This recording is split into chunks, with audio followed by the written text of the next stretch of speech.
बिस्मिल्लाहिर्रहमानिर्रहीम। अस्सलाम वालेकुम नाज़रीन, आप यूट्यूब चैनल देख रहे हैं। मैं इमरान खान हूँ। नाज़रीन, पाकिस्तान में कोई भी सहाफ़ी, कोई भी सियासतदान या कोई दानिश्वर या सिविल सोसाइटी या वकला इस इशू पे बात ही नहीं कर रहे जिस पे भी फजलुर रहमान साहब ने बात की है कि सिविलियंस के सारे इख्तियारात जो हैं, यानी पूरा कमांड एंड कंट्रोल का सिस्टम, वो पार्लियामान के इख्तियार से बाहर लाकर फ़र्द वाहिद के इख्तियार में दे दिया गया। यानी फील्ड मार्शल आसिम मुनीर को इतने इख्तियारात दे दिए गए हैं मुसल्लह अफवाज के हवाले से कि इससे पहले किसी और आर्मी चीफ के पास नहीं थे, किसी डिक्टेटर के पास भी नहीं थे, बल्कि दुनिया में किसी भी डिक्टेटर या आर्मी चीफ के पास इस लेवल के इख्तियारात नहीं होते जैसे इख्तियारात फील्ड मार्शल आसिम मुनीर को मिल गए हैं। ये कारनामा आसिफ अली जरदारी और नवाज शरीफ दोनों ने मिलकर किया है। अपने अपने टाइम पे ये दोनों लोग ये कहते रहे कि ये इनकलाबी हैं और ये सिविलियन सुपरमेसी चाहते हैं या चाहते हैं कि सिविलियंस की बालादस्ती हो पाकिस्तान के अंदर। नवाज शरीफ साहब ने इसके लिए एक तहरीक चलाई, वोट को इज्जत दो, और हमेशा ये कहते रहे कि सिविलियंस की बालादस्ती होनी चाहिए। लेकिन फिर हमने देखा कि मियां नवाज शरीफ साहब ने अपने मौक़िफ़ से कंप्रोमाइज़ किया और उसके बाद से अब तक वो लगातार फील्ड मार्शल आसिम मुनीर के हाथ मजबूत करते चले आ रहे हैं। आसिफ अली जरदारी साहब, उन्होंने बड़ा एहसान जतलाया था कि उन्होंने अपने इख्तियारात को निचली सतह तक मुंतकिल किया, बल्कि बतौर सदर उन्होंने अपने इख्तियारात जो हैं वो हवाले कर दिए थे पार्लियामान के। लेकिन अब उसी पार्लियामान के इख्तियारात को उन्होंने फ़र्द वाहिद के हवाले कर दिया है। तो आसिम मुनीर तारीख के वो वाहिद जर्नैल बन चुके हैं कि जिनके पास बेशुमार इख्तियारात हैं, बहुत सारी पावर्स हैं, और कानून के मुताबिक ये पावर्स हैं। बल्कि पार्लियामान ने एक ऐसा बंदोबस्त भी किया कि आइंदा अगर मज़ीद कानून साजी की ज़रूरत पड़ी तो उसमें लिख छोड़ा है कि फिर हुकूमत फ़ैसला कर लेगी, यानी कैबिनेट फ़ैसला कर लेगी। तो काबीना जब फैसला कर लेगी तो इख्तियारात तो सिर्फ वज़ीर आज़म या काबीना के पास चले गए, और उनसे तो फैसला 2 मिनट में करवा लिया जाता है, क्योंकि काबीना में जितने भी मिनिस्टर बिठाए गए हैं, ज़्यादातर उन लोगों को काबीना में मिनिस्टर बनाया गया है जो लोग फार्म 47 के ऊपर आए थे, ताकि उनमें से कोई चूं भी ना कर सके। जब चाहें, जो चाहें उनसे कानून पास करवा लिया जाए, जो चाहें उनसे बिल पास करवा लिया जाए, जो चाहें उनसे हुकूमती फ़ैसला ले लिया जाए। नाज़रीन, एक तो आसिम मुनीर साहब इख्तियारात और ताकत लगातार इकट्ठे करते चले, और दुनिया में कहीं पे भी अगर ये होता तो वहाँ का मीडिया इस पे बात करता। पाकिस्तान का मीडिया इस पे बात नहीं कर रहा। कोई हमारा सहाफ़ी, बड़े से बड़ा दानिश्वर, बड़े से बड़ा एंकर, वो इस पे बात करने के लिए तैयार नहीं है। देखें, बहुत ज़्यादा इख्तियारात फील्ड मार्शल आसिम मुनीर को मिले, ये डिस्कस होना चाहिए था, लेकिन पाकिस्तान में कोई भी इसको डिस्कस नहीं कर रहा। उल्ट पटांग किस्म की चीज़ें वहाँ पर डिस्कस की जा रही हैं। सियासतदानों को इस पर बात करनी चाहिए थी। पाकिस्तान तहरीक इंसाफ भी इस पे बात करने के लिए तैयार नहीं है, बाकी सियासी जमातें भी इस पे बात करने के लिए तैयार नहीं है। PMLN और पीपल्स पार्टी तो वैसे ही लेटे हुए हैं। तो फजलुर रहमान साहब ने इसके ऊपर बात की, जिसको अप्रिशिएट किया जाना चाहिए। लेकिन क्या फजलुर रहमान साहब खड़े रहेंगे? माजी का जो फजलुर रहमान साहब का ट्रैक रिकॉर्ड है, वो हमेशा दबाव डाल के अपना कोई ना कोई फ़ायदा ले लेते हैं। तो फजलुर रहमान साहब को अपने आप को साबित करने के लिए पूरी एक तहरीक के इख्तिताम तक पूरे कद के साथ खड़े होना होगा, और अगर वो किसी नतीजे तक पहुंचाते हैं कोई तहरीक चलाकर, तो फिर उनकी क्रेडिबिलिटी बनेगी, क्योंकि वो हमेशा आखिरी वक्त में पीछे हट जाते हैं। जैसे कि आईनी तरमीम के वक्त फजलुर रहमान साहब ने सपोर्ट किया था मौजूदा निज़ाम को, और उसके बाद ये खराबी पैदा हुई है। नाज़रीन, दुनिया क्रिकेट के जो आला तरीन साबिक कप्तान हैं, ये 21 कैप्टन हैं, ये लेजेंड क्रिकेटर्स हैं, पूरी दुनिया में इनका बहुत नाम है। इन्होंने पाकिस्तान के मौजूदा वज़ीर आज़म शहबाज शरीफ को इमरान खान साहब के हवाले से एक ख़त लिखा है। ख़त में क्या लिखा है, तफसीलात मैं आपके सामने रख देता हूँ। ये जो ख़त लिखा है, इसके अंदर 3 मुतालबात किए गए हैं। ये 21 बैनुल अक़वामी क्रिकेट के कप्तान हैं और ये पूरी दुनिया के अंदर मकबूल तरीन लोग हैं। इन्होंने शहबाज शरीफ को एक ख़त लिखा है, और ये दूसरा ख़त है। एक पहले भी ख़त लिखा था, 6 माह पहले 14 साबिक कप्तानों ने एक ख़त लिखा था कि इमरान खान साहब के साथ इंसानी सलूक किया जाए, मुनासिब तिब्बी सहूलियात उनको दी जाए, ये अपील की गई थी। अब मज़ीद 7 कप्तान इसके अंदर शामिल हुए हैं और ये अपील दोहराई गई है। सुप्रीम कोर्ट ने हुक्म दिया, उसके बावजूद इमरान खान साहब को अस्पताल में नहीं ले जाया गया, उनका इलाज नहीं करवाया गया। जिस अस्पताल में ले जाया गया, वहाँ पे जो मशीन मतलूब थी या जिस मशीन की ज़रूरत थी, वो मशीन ही ख़राब थी, और तिब्बी बोर्ड के अंदर भी इमरान खान साहब के डॉक्टर को शामिल नहीं किया गया, वो टेस्ट नहीं करवाया गया, कुछ भी नहीं हुआ। तो ख़त में तशवीश का इजहार किया गया है और 3 दरखास्तें की हैं ख़त के अंदर साबिक कप्तानों ने। नंबर 1, सुप्रीम कोर्ट के हुक्म के मुताबिक इमरान खान की ज़ाती डॉक्टरों पर मुश्तमिल तिब्बी बोर्ड को इनकी सेहत, खास तौर पर दाईं आंख में बिनाई की कमी का मुकम्मल और गैर जानिबदाराना मुआयना करने की इजाज़त दी जाए। नंबर 2, अदालत की तरफ से बहाल करदा हफ्तावार खानदानी मुलाकातों में बिला ताअत्तुल और बगैर किसी ताखीर के अमल दरामद किया जाए। नंबर 3, तिब्बी तशखीस के नताइज की रोशनी में तजवीज़ करदा इलाज इमरान खान को फौरी फराहम किया जाए। इनमें तो कोई नहीं कहता कि इमरान खान को रिहा कर दिया जाए, कोई नहीं कहता कि उसको हुकूमत दे दी जाए, ये पाकिस्तान के इंटरनल मामलात में मुदाखलत नहीं कर रहे, लेकिन खालिसतन इनके तीनों मुतालबात इंसानी हकूक़ के मामले में सुप्रीम कोर्ट ऑफ पाकिस्तान के फैसले के मुताबिक हैं, उससे मुताबिकत रखते हैं। तो बैनुल-अक़वामी सतह पर तो आवाज़ें उठ रही हैं, पाकिस्तान के अंदर वो लोग जिन्होंने इमरान खान साहब के साथ क्रिकेट खेली उनको भी आवाज़ उठानी चाहिए। एक बात हमें समझनी पड़ेगी, जो पाकिस्तान के अंदर क्रिकेटर्स मौजूद हैं, चाहे वसीम अकरम हैं, वकार यूनस हैं, आकिब जावेद हैं, इंज़मामुल हक हैं, मुश्ताक अहमद हैं, या आप देख लें मुइन खान हैं, राशिद लतीफ़ हैं, रमीज़ राजा हैं, शुएब अख्तर हैं, बाकी बहुत सारे और बेशुमार नाम है। पाकिस्तान ने बड़े स्टार्स पैदा किए हैं क्रिकेट के मैदान में, बड़े स्टार्स पैदा किए हैं, सईद अनवर, आमिर सुहेल, सलीम मलिक, इजाज़ अहमद, बहुत बेशुमार क्रिकेट स्टार्स पैदा किए, उन्होंने बड़ा नाम बनाया पाकिस्तान की क्रिकेट में।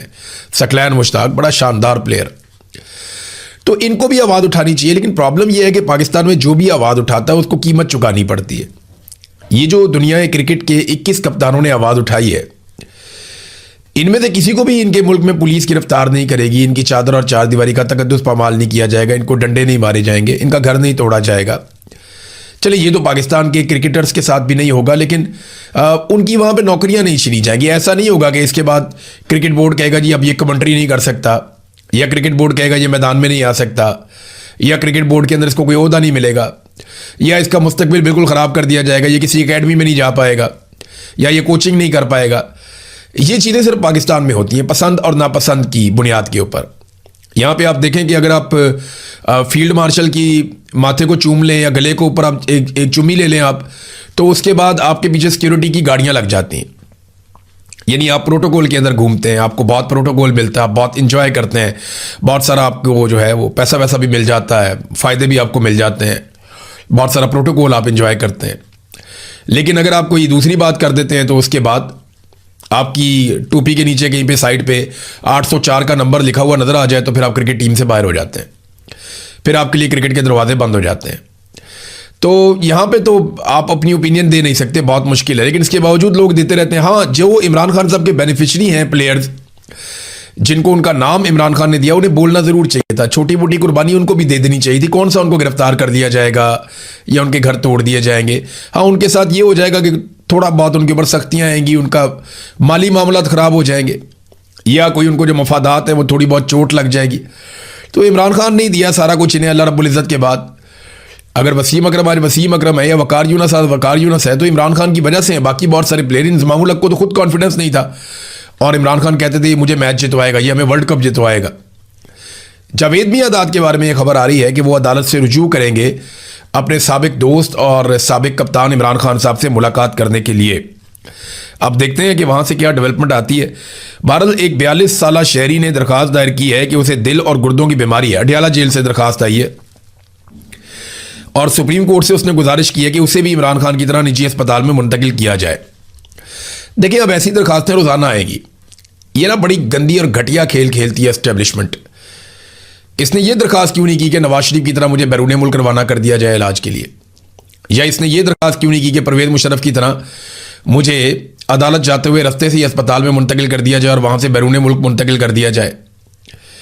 इसने नवाज शरीफ या परवेज़ मुशर्रफ की मिसाल क्यों नहीं दी, इसने आसिफ अली जरदारी की मिसाल क्यों नहीं दी, इसने सिर्फ इमरान खान की मिसाल क्यों दी। अभी और भी ऐसी बहुत सारी आ जाएंगी।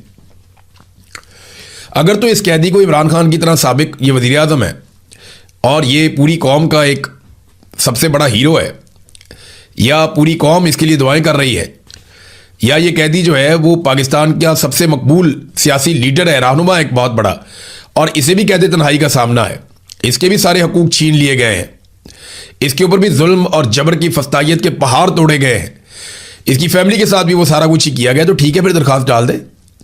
भाई, इमरान खान साहब की शख्सियत भी मुख्तलिफ है, उनका किरदार भी मुख्तलिफ है और उनके साथ होने वाला सलूक भी मुख्तलिफ है। इस बुनियाद पे आप सपोर्ट कर सकते हैं कि यार इस बंदे के साथ बड़ा जुल्म हुआ, इसको कुछ ना कुछ तो उस जुल्म का बदला दिया जाए ना। बाकी सारे कैदियों की तरह अगर इमरान खान को भी रखा जाता तो आप बाकियों कैदियों वाला सलूक भी इमरान खान के साथ कर लेते। इमरान खान को तो कैदियों वाले हुकूक भी नहीं मिले, यानी मुलाकातें तो कैदी का बुनियादी हक होता है, टेलीफोन पे बात करना, किताब तक रसाई, टीवी तक रसाई, एक्सरसाइज तक रसाई, ये सारी चीजें कैदियों का बुनियादी हक होता है। कैदी तो सारा दिन जेल के अंदर खुले फिरते रहते हैं, कोई इधर जाता है कोई उधर जाता है, इधर गप्पे लगाते हैं उधर गप्पे लगाते हैं, कहीं बैठ के मैंने देखा ताश खेल रहे होते हैं, कहीं बैठ के लूडो खेल रहे होते हैं। मैंने अपनी आंखों से देखा जेल के अंदर, मैं खुद भी जेल में रहा हूं 2 दफा, कई दफा मैं 10 दफा पकड़ा गया हूं, कोई मेरे ख्याल में 7-8 दफा तो थानों के अंदर रहा हूं और 3 दफा मैं जेलों के अंदर गया हूं। तो मैं देखता रहा हूं वहां पे कैदी क्या करते हैं, किस तरह रहते हैं। तो जिस तरह की कैद तन्हाई इमरान खान साहब की है, वैसी अगर किसी और कैदी को रखा जाए और उस तरह तंग किया जाए तो फिर वो बात भी करे ना। और वैसे भी ये साबिक वजीर आज़म है, मुल्क का सबसे बड़ा लीडर है, इसका बहुत फर्क है। तो नवाज शरीफ की मिसाल कोई नहीं देता। नाज़रीन, भारत से ना एक उनके साबिक जज हैं, बल्कि चीफ जस्टिस हैं साबिक इंडियन सुप्रीम कोर्ट के, जस्टिस मार्कंडे। ये बड़े मशहूर आदमी है, इनके फैसले भी बड़े मशहूर हैं। उन्होंने एक बात की है, उन्होंने कहा जी पाकिस्तानी सुप्रीम कोर्ट के वादे हुक्म के बावजूद इमरान खान को शिफा अस्पताल मुंतकिल ना करना और 3 डॉक्टरों की कमेटी तश्कील ना देना इस बात का सबूत है कि पाकिस्तानी एस्टेब्लिशमेंट अदलिया के अहकामात की तामील नहीं करेगी जिनसे वो इत्तफाक नहीं करती। यानी जो पाकिस्तान की अदलिया कहती है, जो फैसला देती है, अगर एस्टेब्लिशमेंट को पसंद नहीं है तो फिर वो उसके ऊपर अमल दरामद नहीं होने देती। अगर मैं चीफ जस्टिस होता, वो इंडियन चीफ जस्टिस साबिक वो ये कह रहे हैं कि अगर मैं चीफ जस्टिस होता तो इन हालात में पाकिस्तान की तमाम अदालतों को उस वक्त तक बंद कर देता जब तक एस्टेब्लिशमेंट की जानिब से ये मजबूत यकीन दहानी ना मिल जाती कि वो मुस्तकबिल में अदालतों के अहकामात की पाबंदी करेगी। ये तो आज़ाद जज ही कर सकता था, कादी फायद ईसा, और उसकी बाकियात तो नहीं कर सकती। जस्टिस याया अफरीदी तो कंप्रोमाइज जज हैं पहले दिन से ही। याया अफरीदी ने तो कादी फायद ईसा से ज़्यादा सहूलतकारी की है। कादी फायद ईसा ने तो बहुत ही गंद मारा, बहुत ही फजूल काम किया, लेकिन जस्टिस याया अफरीदी ने सिस्टम की सहूलतकारी में कोई कसर नहीं छोड़ी है। नाज़रीन, मैं आपको कह रहा था ना शुरू में कि तवज्जो भटकाई जाती है दूसरी चीज़ों की तरफ। एक तरफ पाकिस्तान तहरीक इंसाफ अपनी तहरीक को तेज़ करने की कोशिश कर रही है, लेकिन मेरी इंफॉर्मेशन के मुताबिक पाकिस्तान तहरीक इंसाफ में बहुत सारी डिवीजन है। कोशिश तो हो रही है कि लोग इकट्ठे हो, लोग निकलना भी चाहते हैं, लोग बाहर आना भी चाहते हैं, लेकिन स्पॉयलर्स बहुत सारे हैं, यानी मामले को ख़राब करने वाले लोग ज़्यादा हैं। एक दूसरे से जेलसी, एक दूसरे से सियासी मुकाबला, एक दूसरे की मुखालफत, वो बहुत ज़्यादा है और उसकी वजह से इनकी तहरीक को हमेशा नुकसान पहुंचता है। इमरान खान साहब जो सारी पार्टी को जोड़ के और बांध कर रखते हैं, वो जेल के अंदर बंद हैं, उनसे मुलाकातें भी बंद हैं, वो कोई इंस्ट्रक्शन भी नहीं दे पाते। तो फिर तहरीक तेज़ कैसे होगी? एक और चीज़ जो मुझे पता चली है कि अभी फंडिंग वंडिंग का भी इन्होंने कोई बंदोबस्त नहीं किया कि इनके पास बहुत सारे फंड्स होने चाहिए। अगर तो वाकई इन्होंने जाना है मिलियंस में लोगों को लेकर उनको जाना है, इस्लामाबाद में पहुंचना है, चंद दिन भी लगेंगे, तो क्या इतने बड़े पैमाने पे इनके पास फंड्स मौजूद हैं? इसका भी जवाब अभी तक नहीं कहीं से मिल रहा। कोई समझ नहीं आ रही कि फंडिंग वो तो हुई नहीं, नजर ही नहीं आया कुछ। और मैंने मुख्तलिफ सोर्सेज से पूछा, उन्होंने भी कहा कि ऐसा कुछ नहीं हुआ। नए सूबों का चूरन बहुत तेज कर दिया गया है। ऐसे में ये डाइवर्जन लगाते हैं। डाइवर्जन कैसे लगाते हैं? पीपल्स पार्टी पीएमएल आपस में लड़ पड़ेंगे, वहां पे जमात इस्लामी ने धरना दे दिया, वो बैठ गए, वो धरने पे बैठे हैं। हुकूमत रोजाना की बुनियाद पे पेट्रोल की कीमतें बढ़ाती जा रही है, वो धरना दे के बैठे जी कीमतें कम करो। हो सकता है किसी दिन हुकूमत कुछ कम करके उनको फेस सेविंग दे के वहां से उठा दें, फिर हुकूमत दोबारा से बढ़ा देगी।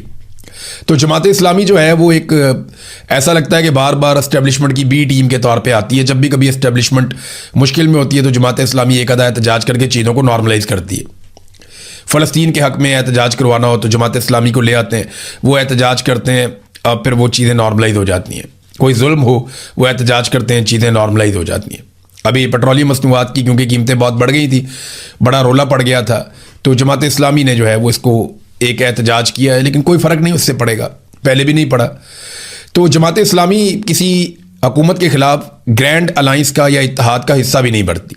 वो कहती है हम अपनी अलग ही जद्दोजहद करेंगे, हम किसी इत्तेहाद का हिस्सा नहीं बनेंगे। यानी इस्टेब्लिशमेंट के खिलाफ अगर कोई भी तहरीक चलती है पाकिस्तान में तो वो उसका हिस्सा नहीं बनते, वो अपने आप को अलग रखते हैं।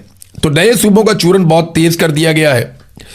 लेकिन देखें, नए सूबे बनने चाहिए, छोटे इंतजामी यूनिट्स बनने चाहिए, उसूलों के मुताबिक बनने चाहिए, लेकिन उसको बनाएगा कौन? एक ऐसी हुकूमत जिसे अवाम ने मुंतखब किया होगा, वही बनाएगी ना नए सूबे। एक जाली हुकूमत से आप कोई भी काम लेंगे, इनकी नहूसत इतनी ज़्यादा है कि ये सही काम भी करते हैं तो गलत हो जाता है। ये जो काम करते हैं वो उल्टा पड़ जाता है। तो अगर ये नए सूबे बनाएंगे तो फिर भी उल्टे ही पड़ेंगे। नहुसत बहुत ज्यादा है, बेबरकती बहुत ज्यादा है, क्योंकि ये हुकूमत जो है वो लोगों की लाशों और सिसकियों के ऊपर कायम की गई है। ये उसके ऊपर अपनी हुकूमत कर रहे हैं, तो यहां पे बरकत नहीं पड़ सकती, ये मनूसत ही पड़ी रहेगी। लिहाजा एक ऐसी हुकूमत जो लिजिटिमेट गवर्नमेंट है, जिसे अवाम अपने वोटों के साथ लेकर आए, वही हुकूमत अवामी मसाइल हल कर सकती है। नाजरीन, एक खबर आ रही है खैबर पख्तूनख्वा से, और ये सोशल मीडिया पे आई अभी तक। इसकी तस्दीक पाकिस्तान के जो वहाँ के मकामी सहाफ़ी हैं उनकी जानिब से हो जाएगी सुबह तक मेरे ख्याल में, बल्कि सुबह हो गई है ऑलमोस्ट। तो बहुत मुमकिन है कि आने वाले घंटों में इसकी कोई तफसीलात मज़ीद आ जाए, या हुकूमत कोई तस्दीक कर दे, या SPR की जानिब से कोई स्टेटमेंट आ जाए। लेकिन खबर यह है कि पाकिस्तानी फोर्सेस ने कुरम एजेंसी के इलाके में शदीद बमबारी की है, और जो पश्तूनों के रिहायशी मकानात हैं उनके ऊपर बमबारी की इतला मिली है। कई जाने की भी इतलात मिली है, और अभी तक कोई मज़ीद तफसीलात नहीं है। जैसे इसकी तफसीलात आएंगी, लेकिन ये हवाई हमला हुआ है, और जो मुबैना तौर पे सोशल मीडिया पे मकामी लोगों की जानिब से निशानदेही की गई है वो ये है कि फ़िज़ाई हमला किया गया है, और ये कुरम एजेंसी के इलाके में किया गया है, और ये उस ऑपरेशन का हिस्सा है जो फ़ौज खैबर पख्तूनख्वा में वहाँ की हुकूमत की मर्ज़ी के ख़िलाफ़ कर रही है। नाज़रीन, एक धमकी ईरान ने लगाई है अपने मुखालिफिन को। ये मैं आपको ज़रूर पढ़ के सुनाऊंगा, इससे आपको पता चलेगा कि खित्ते के हालात किस तरफ जा सकते हैं, क्योंकि ईरान के ऊपर ना अब अमेरिका बराह रास्त इस तरह की लड़ाई तो कर नहीं रहा। डोनाल्ड ट्रंप ने सख्त तरीन मुआशी पाबंदियां ईरान पर लगाना शुरू कर दी हैं, और दुनिया पर दबाव डाला जा रहा है कि इन पाबंदियों में हमारा साथ दें। लेकिन जब तक चाइना अमेरिका का साथ नहीं देगा तब तक आप ईरान की कमर नहीं तोड़ सकते। वो ईरान बहुत ज़्यादा तेल चाइना को एक्सपोर्ट करता है, वो उसके मुतबादल रास्ते भी तलाश कर रहा है। तो कुछ ना कुछ करके चाइना और ईरान के बीच में मामला चलता रहेगा, और जब तक चाइना सपोर्ट करता रहेगा, ईरान को आप बिल्कुल मौत के मुंह में नहीं धकेल सकते। माशी मौत उसकी नहीं हो सकती, वो बहुत सारी चीज़ों में खुद कफील भी है। तो डोनाल्ड ट्रंप ने क्योंकि बहुत बड़ी माशी पाबंदियां जंगी बुनियादों के ऊपर लगाई हैं ईरान के ऊपर, तो इस पे ईरान ने ज़लज़ले जैसी सख्त जवाबी कार्रवाई की तंबीह कर दी है। और ईरान की सुप्रीम नेशनल सिक्योरिटी काउंसिल के जो सरबराह हैं रज़ाई साहब, उन्होंने कहा है कि अगर ईरान के खिलाफ अमरीकी साजिश का हिस्सा बना जाएगा तो फिर खलीजी ममालिक के अंदर जो तवानाई के तमाम बुनियादी ढांचे और आबने हुर्मस के जो मुतबादिल ऑयल रूट्स हैं उनको ईरान निशाना बनाएगा, यानी यहाँ से तेल जाने नहीं देगा।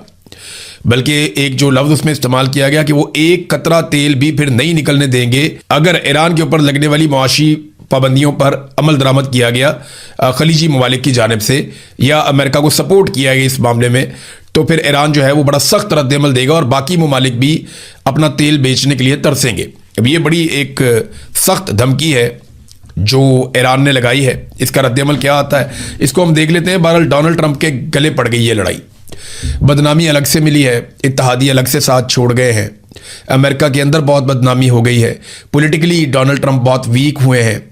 अभी देखें ना, ये सितंबर का महीना शुरू होने जा रहा है, अगस्त का ये आखिरी हफ्ता चल रहा है, तो सितंबर का महीना शुरू होने जा रहा है। इसका मतलब है कि लगभग 2-2.25 महीने में डोनाल्ड ट्रंप को एक दफ़ा फिर इलेक्शन में जाना पड़ेगा।